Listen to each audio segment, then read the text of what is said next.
आदरणीय सुमित्रा टीके राम आज पहुंचे हैं हम पावर हाउस पर निकिराम कॉलेज के पास है, जहां पर कुछ छात्र प्रदर्शन कर रहे हैं।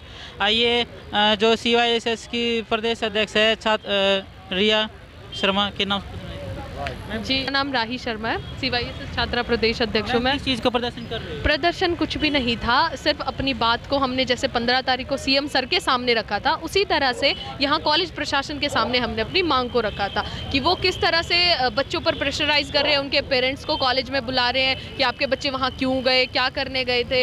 उनके ऊपर जो दबाव बनाया जा रहा है, उस दबाव को हटाने के लिए कि वो दबाव बच्चों पर ना बनाया जाए, उसके लिए हम लोग यहाँ इकट्ठा हुए थे। मैडम, जैसे कि आपने CM साहब के सामने भी प्रदर्शन करा था, मांग उठाई थी, पर CM साहब ने तो आपकी बात सुनी भी नहीं और बाकी ऑडिटोरियम के बाहर भेज दिया। एक्चुअली उसको हम प्रदर्शन या विरोध का नाम नहीं देंगे। वहाँ पर हम लोगों ने सिर्फ अपनी जायज़ मांग को लेकर बसेस की हरियाणा में सुविधा कराना लड़कियों के लिए, ये कोई ना तो गलत बात है ना कोई गलत मांग है, ना हमारा तरीका गलत था। विरोध या प्रदर्शन वो होता है कि हम काले झंडे लेके वहाँ पहुँच गए, यहाँ बदतमीजियाँ शुरू कर दिया, हमने हंगामा खड़ा किया है। ना हमारी पहले से कोई प्री प्लान था ये, ना हमारी कोई ये इंटेंशन थी कि हम CM सर आए उनकी डिसरिस्पेक्ट करें या कोई और गलत बात वहाँ करें। हमने अपनी जायज़ बात को लेकर वहाँ हम खड़े हुए थे और हम लोगों ने वो बात कही थी। हाँ, ये बात सच है, CM सर अगर एक बार भी ये बोलते कि आप लोग बैठो मैं आपकी बात सुनूंगा, तो शायद माहौल थोड़ा सा अलग होता, लेकिन उन्होंने तुरंत वहीं स्टेज पर आते ही एक ही बात कही कि इनको बाहर भेजो इनको। मैडम, आप पर केस भी लगे हैं वो कुछ? हाँ, मेरे ऊपर और दीपक धनखड़ जो हमारे साथ है उनके ऊपर केस लगा है, 3 धाराएं लगाई गई है हमारे ऊपर। लेकिन देखो, मैं सिर्फ सभी लड़कियों को स्पेशली ये मैसेज दूंगी कि अपनी जायज़ बात को लेकर और सबके साथ के लिए अगर खड़ा होने पर केस लगते हैं, मुकदमे दर्ज होते हैं ना, तो मैं तैयार हूँ, मेरे ऊपर लगाओ, क्योंकि मैं खड़ी होंगी। लड़कियों की जहाँ बात आएगी मैं हमेशा साथ रहूँगी। एक मुकदमा लगाए, कल को दूसरा भी लग जाए तो मेरे को डर नहीं है, लेकिन बात अगर जायज़ है, उस चीज़ की लड़कियों को सच में ज़रूरत है। सरकार ने जो स्कीम से लगाई है, अग्निवीर लगाई है और ये दूसरे 3 कानून पास किए थे, जनता को ज़रूरत थी उन चीज़ों की, जनता खुद उनका विरोध कर रही थी। मतलब जिन चीज़ों की जनता को ज़रूरत नहीं है उन चीज़ों को जनता पर थोपा जा रहा है। लेकिन जब लड़कियां बार बार, हम 2020 से ये मांग करते आ रहे हैं कि लड़कियों के लिए बसेस चलवाओ, वो सुविधा तो कराई नहीं जा रही है, लेकिन ज़बरदस्ती और जो स्कीम्स हैं उनको लागू किया जा रहा है, थोपा जा रहा है। तो ये तो बहुत पार्शियलिटी वाली मैडम, एक तरफ तो मोदी और खट्टर सरकार कहते हैं कि बेटी बचाओ बेटी पढ़ाओ को नारा देती है, दूसरी तरफ ये सुनने मिलता है कि भाई बस सेवा नहीं है उसके गांव से ले तक MDU तक, तो उस बारे में कुछ कहना चाहोगे मैडम? मैं सिर्फ इतना कहूँगी, मैं ये नहीं कहती कि सुविधाएं बिल्कुल नहीं है। मैं थैंक यू भी करती हूँ CM सर का कि सुविधाएं हैं, वो अपनी तरफ से अच्छा कर रहे हैं, लेकिन एटलीस्ट वो हमारी भी तो बात सुने कि हाँ, इन लोगों को सच में इस चीज़ की, जब हम 2020 से इस बात को लेकर आ रहे हैं कि हाँ हमें बसेस की सुविधा चाहिए, हमें ये फैसिलिटी चाहिए है, तो सरकार को भी ये देखना चाहिए ना कि जब ये 2020 से इतना सब करते आ रहे हैं तो शायद इनको प्रमोट करना चाहिए। हाँ ठीक है कि इनके लिए बसेस सच में नहीं है, इसीलिए बार बार इसी मांग को लेकर आ रहे हैं, तो उनको ये सुविधा करानी चाहिए। प्रधानाचार्य जो प्रिंसिपल की तरफ से कोई धमकी भी मिली है स्टूडेंट को कि इनका साथ मत दो, कि तुम्हारा नाम काट दिया जाए? प्रिंसिपल सर हैं जो उन्होंने बच्चों को थोड़ा प्रेशराइज़ किया। मैं ये नहीं कहती कि उन्होंने बहुत ज़्यादा दबाव बनाया, उनको धमकी दी है, लेकिन उन्होंने प्रेशराइज़ काफ़ी किया। एकदम से कल इतने जोश में उन्होंने हमारे साथ भी बाहर निकलो इतनी जोश में बात की, और पेरेंट्स से उनको भी तभी बुलाया गया कि तुरंत यहाँ पहुँचो, अदरवाइज नाम रस्टिकेट करके बच्चों को बाहर कर रहे हैं, ये है वो है। उन्होंने सब तरह की बात करी होगी, इतना डीपली तो हमें भी नहीं पता है, लेकिन वो इसी चीज़ को अगर एक पोलाइटली एक स्पेसिफिक वे में ये कहते हैं कि हाँ बच्चों तुम्हें जब इस चीज़ की ज़रूरत है, तुम अच्छी चीज़ के लिए गए थे, ठीक है, वो चीज़ एक अलग होती है। जो एक्यूरेट आज का टाइम जो है, एक्यूरेट हिंदी किसी को नहीं आती, उसमें वर्डिंग की थोड़ी सी भी हेर फेर हुई तो उसी चीज़ में बच्चे ही उलझ सकते थे।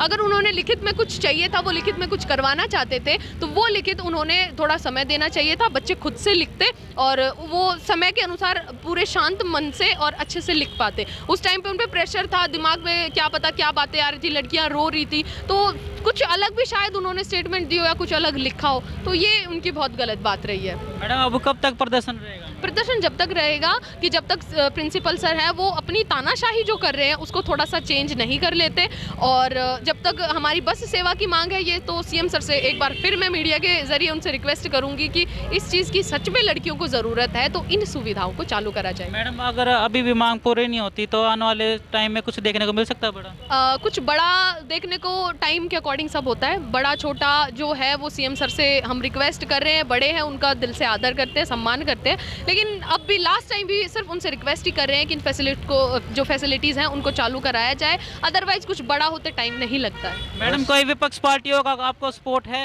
कोई पार्टी आई आपके सामने? ये पार्टिज्म का इसमें कोई इन्वॉल्वमेंट नहीं है, पार्टी वार्टी कुछ नहीं, पार्टी हमारे लिए बीजेपी है, सीएम सर है वो हमारे लिए इक्वल है, लेकिन फैसिलिटी जब इक्वालिटी की बात आती है, इक्वालिटी तो अपनी जगह है। नहीं, सुविधा को लेकर कोई किसी के नेता के? नहीं, किसी ने कोई सपोर्ट नहीं आया, नहीं कोई सपोर्ट नहीं आया।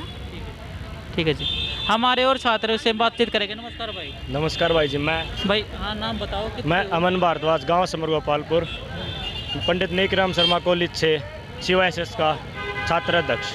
भाई क्या मांग है आपकी, किस प्रदर्शन कर रही है? भाई कॉलेज में लड़का लड़की की इक्वालिटी की मांग है हमारी। सीएम सर ने भी इन लड़कियों की बात नहीं सुनी, और कॉलेज में भी प्राचार्य सर इन किसी की बात नहीं सुनते, अपने तानाशाही थोपते हैं, कहीं भी आई कार्ड छीन लेते हैं, फ़ोटो क्लिक कर लेते हैं। गाँव से लड़की आती हैं, गाँव की मानसिक धारणा परिवार वालों की अलग अलग हैं, तो वहाँ फ़ोन करके ऐसे बोल देते हैं आपकी लड़की किसी लड़के के साथ बैठी है, तो उस लड़की का कॉलेज में आना बंद हो जाता है। इनकी वजह से किसी लड़के का फ्यूचर ख़राब हो रहा है। फ़ोन करने से एक लड़की है जिसको 3 महीने पहले उसके घर वालों ने उसका कॉलेज छुड़वा दिया था, उस लड़की का जिम्मेवार कौन होगा? उसकी तो शिक्षा अधूरी रहेगी। इस बात से हमारी प्राचार्य से और कॉलेज स्टाफ से हमारी ये मांगे थी हम बातों को मान लें और लड़का लड़की को एक साथ करें। सरकार ने भी दोनों का कॉलेज करा, लड़का लड़की पढ़ सकते हैं, लेकिन प्रिंसिपल सर नहीं मान रहे इस बात को, अपनी तानाशाही थोप रहे हैं। हमारे बीच और भाई जुड़ रहे हैं, अमन आलिया जी है जो कि प्रोफेसर के वो कर रहे हैं, उनसे बातचीत करेंगे। नमस्कार भाई। नमस्कार जी। नाम क्या भाई? मेरा नाम अमन आलिया है और मैं PhD कर रहा हूँ। अच्छा जी, आप किस चीज़ को मांग लेकर? मेरे पास एक छोटी सी मांग आई थी कि एक तो यहाँ पे है ना लड़कियों के साथ शोषण किया जा रहा है, उनके कुछ मांग रही होगी, उनकी बच्चों की मांग मुख्यमंत्री के आवास पे, मुख्यमंत्री के जब हमारे MDU में आए थे उस समय एक मांग रही होगी कि बसों को चलाने की बात कर रहे होंगे, तो उन्होंने क्या किया, उन पर केस दर्ज कर दिया। और केस दर्ज करने के बाद ये एक किसी भी संविधान में ये नहीं लिखा हुआ कि कहीं भी बच्चा जाके कुछ भी नहीं कर सकता। संविधान में दे रखा है, आर्टिकल में दे रखा है कि भाई right to speech, right to education, right to क्या बोलते हैं फ्रीडम, कहीं भी बात कर सकता है, कहीं बोल सकता है, कुछ भी कर सकता है। एक मांग मेरे पास और आई थी कि हमारा जो भाई है सिद्धार्थ भारद्वाज, वो इस कॉलेज का 2014 से 17 के बैच का स्टूडेंट है, एलुमिनाई यहाँ पे, उसने 500 रुपये दे भी रखे हैं। 500 रुपये देने के बाद उसको यहाँ पे रोका गया, और मैं इसके मांग के लिए उसको मैंने जब सुना कि ये गलत किया, तो मैं यहाँ पे उनके साथ खड़ा होने के उनको